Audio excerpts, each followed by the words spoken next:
Hello friends, मैं राम कुमार आपकी अपने YouTube channel Ram competition classes पर आपका स्वागत करता हूं। जैसा कि आज आप देख रहे होंगे कि आज क्या डला हुआ है टॉपिक परसेंटेज। तो परसेंटेज आज हम पढ़ाने वाले हैं। आज से हम मैथ का सेशन स्टार्ट करने वाले हैं। तो देखेंगे कि मैथ को हम कितने आनंददायक तरीके से पढ़ते हैं, इंटरेस्टिंग तरीके से एंजॉय करते हुए पढ़ते हैं और सारा का सारा समझ में आ जाएगा। फिर तुम देखोगे कि ये तो सारा आ रहा है हमें। तो आराम से मात्र 20 मिनट गौर से देखते रहिए वीडियो को और लास्ट तक देखिएगा। अगर टॉपिक को समझना है तो लास्ट तक वीडियो देखनी पड़ेगी। आगे देखिए, अब देखते हैं कि परसेंटेज रियलिटी में परसेंटेज होता क्या है। ये तो पता होगा तुम सबको, ये क्या होता है। परसेंटेज का मार्क होता है, चिन्ह होता है। तो परसेंटेज क्या होता है, किसी भी वस्तु का क्या करना, 100 पर मान निकालना क्या कहलाता है, परसेंटेज कहलाता है। जैसे मैं बोलूं, जैसे मेरे पास ये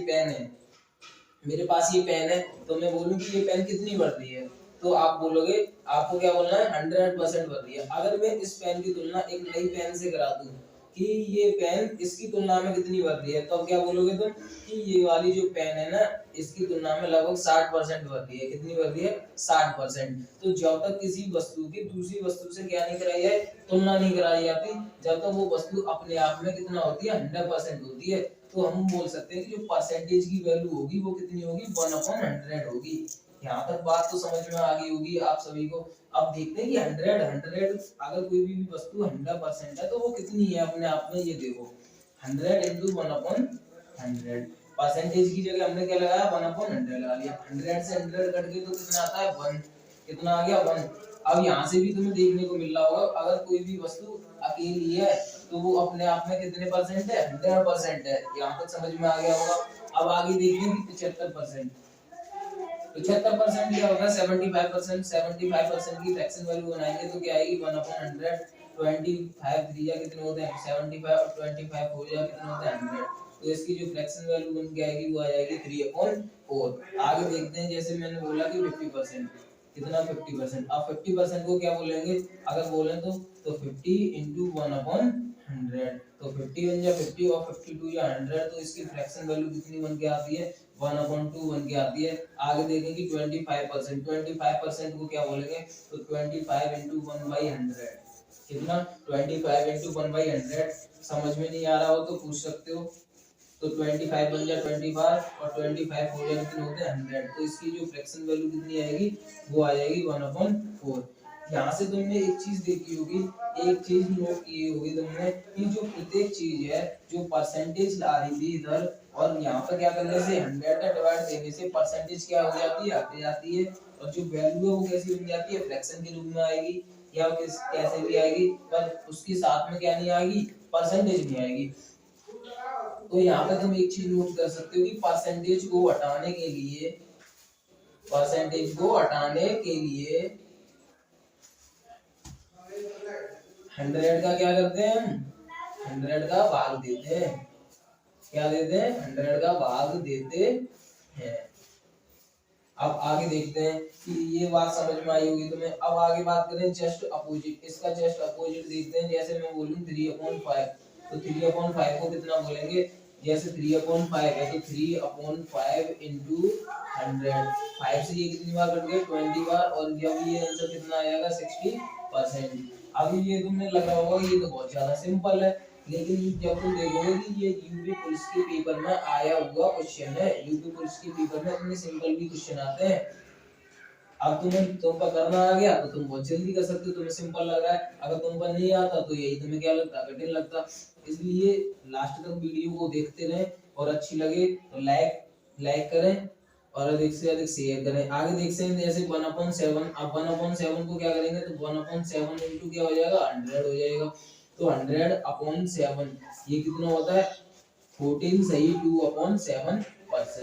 14 सही 2/7%। आगे बात करें, जैसे कोई भी बात करें, मैं बात करता हूँ कितने की, 1/8 की। तो 1/8 इंटू 100।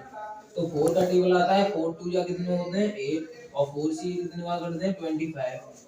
25 का आधा कर दो, 2 का डिवाइड लगाना है ना 25 में, तो आधा कर दो, कितने हो जाएंगे, 12 सही 1/2%। 12.5% भी बोल सकते हैं इसे। आगे देखिए, अब जैसे मैं एक और नंबर ले लूं यहाँ से 1/6, तो 1/6 को जब मुझे परसेंटेज में लाना होगा तो मैं क्या करूंगा 1/6 इंटू 100, कितना करूंगा 1/6 इंटू 100। जैसे ही मैं इन्हें डिवाइड करना चाहूंगा तो ये क्या होगा 2 से 3 बार कटेगा और 2 से ये कितने बार कटेगा 50 बार कटेगा। तो आगे देखेंगे 50 का डिवाइड किसमें लगाना है 3 का डिवाइड लगाना है कितने में 50 में। तो 3 का डिवाइड लगाना आप तो जानते होंगे, तो 3 बन जाए 3, 3 6 कितने होते हैं 18, कितने बचे 2/3, तो 16 सही 2/3 ये क्या आएगी फ्रैक्शन वैल्यू आएगी।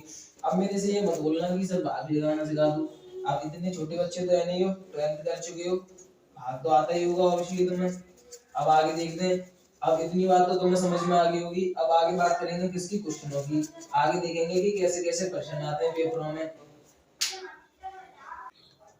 अब आगे देखिए ये क्वेश्चन दिख रहा होगा तुम्हें, यदि किसी मशीन की कीमत 16 बढ़ जाने के बाद 4900 रुपए हो जाती है तो मशीन की कीमत पहले कितनी थी। मतलब कोई भी मशीन है और उस मशीन को बेचा गया है और उसकी जो कीमत है वो कितनी बढ़ गई है 16 बढ़ गई है, और बढ़ जाने के बाद में उसकी कीमत कितनी हो गई है 4900 रुपए, 4900 रुपए हो गई है। तो ये बताइए कि उसकी पहले जो कीमत थी वो कितनी थी। तो इसके लिए सबसे पहले तो हम बेसिक की बात करेंगे, फिर देखते हैं कि आगे ट्रिक से हम कैसे करेंगे, जल्दी से जल्दी सॉल्व कैसे कर सकते हैं। तो सबसे पहले देखें कि उसकी जो प्रारंभिक कीमत थी वो कितनी थी x रुपया थी। फिर देखेंगे कि उस पर बढ़ोतरी कितने की हुई 16 2/3% की क्या हो गई बढ़ोतरी हो गई। तो x का 16 2/3% निकालेंगे और जो रुपया हुआ है वो कितना हुआ तुम्हारा 4900 रुपया हुआ है। ये तो बेसिक बात है। तो क्या कर सकते हैं x प्लस x इंटू, अभी मैंने तुम्हें बताया था इसे सॉल्व करना, तो 16 की 48 और परसेंटेज है, परसेंटेज हटाने के लिए मैंने तुम्हें बताया था कि किससे गुणा करते हैं 100 का भाग करते हैं, यहाँ पे 1/100 का क्या कर लेते हैं गुणा कर लेते हैं, बराबर किसके बराबर है ये 4900 के। तो क्या कर सकते हो 50 बन जा 50 और 52 जा कितने होते हैं 52 या 100। तो x प्लस, अब x का 1 के साथ मल्टीप्लाई करोगे तो x ही रहेगा, और 3 2 या कितने हो गए 6 हो गए, बराबर ये कितना आ गया 4900 रुपए। अब देखो 6 यहाँ से क्या लेंगे एलसीएम लेके तुम कर सकते हो कि 6x और 1x कितने हो गए 7x/6 कितना हो गया 4900 रुपए।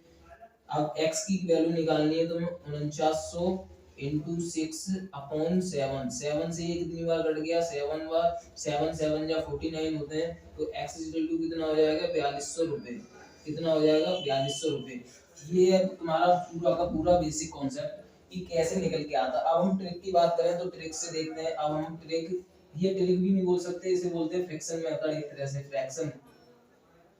फ्रैक्शन से कैसे करोगे, फ्रैक्शन मेथड क्या बोलता है कि 16 सही 2/3% को क्या बोलते हैं। अभी तुम देखोगे कि 16 थी 48 और 2 50/3 इंटू 1/100, 50 बन जा 50 और 52 जा कितने होते हैं 100, तो 1/6। इतनी बात समझ में आ गई होगी तुम्हें कि 16 सही 2/3% को कितना बोलते हैं 1/6 बोलते हैं। अब कोई भी चीज की पहले कितनी थी 6 रुपए की थी, मतलब 6 रुपए की थी, कितने रुपए की थी पहले 6 रुपए की थी। अब 1 रुपया उस पर बढ़ गया, क्या हो गया 1 रुपया बढ़ गया, तो वो वस्तु अब कितने रुपए की होगी 7 रुपए की होगी। पर रियलिटी में देखें तो वो कितने रुपए की हो जाती है 4900 रुपए की हो जाती है, 4900 रुपए की हो जाती है। मतलब कितना गुना हो रहा है इसका 700 मल्टीप्लाई हो रहा है। इधर भी 700 का मल्टीप्लाई कर दोगे तुम, कितने का 700 का मल्टीप्लाई कर दोगे तो इसका जो आंसर है वो कितना आएगा 4200 रुपये आ जाएगा। ये बात तुम्हें समझ में आई या नहीं आई। आगे अगले क्वेश्चन पे बात करते हैं। अब आगे देखते हैं आगे क्या अगला क्वेश्चन क्या कह रहा है। एक छात्र ने 30% अंक प्राप्त किए, एक छात्र ने 30% अंक प्राप्त किए और वह 45 अंकों से क्या हो गया फेल हो गया, क्या हो गया 45 अंकों से फेल हो गया, अनुत्तीर्ण हो गया। दूसरे छात्र ने 42% अंक लेकर आया, दूसरा छात्र है वो कितने अंक लेके आया 42% अंक लेके आया है, और उत्तीर्ण होने से 45 अंक क्या लेके आया ज्यादा, मतलब पास होना था उससे 45 अंक क्या लेके आया ज्यादा लेके आया है। तो उत्तीर्ण होने के लिए उसे यहाँ पे पूरे टोटल 2 छात्र हैं, दोनों छात्रों को उत्तीर्ण होने के लिए जो पास होने के लिए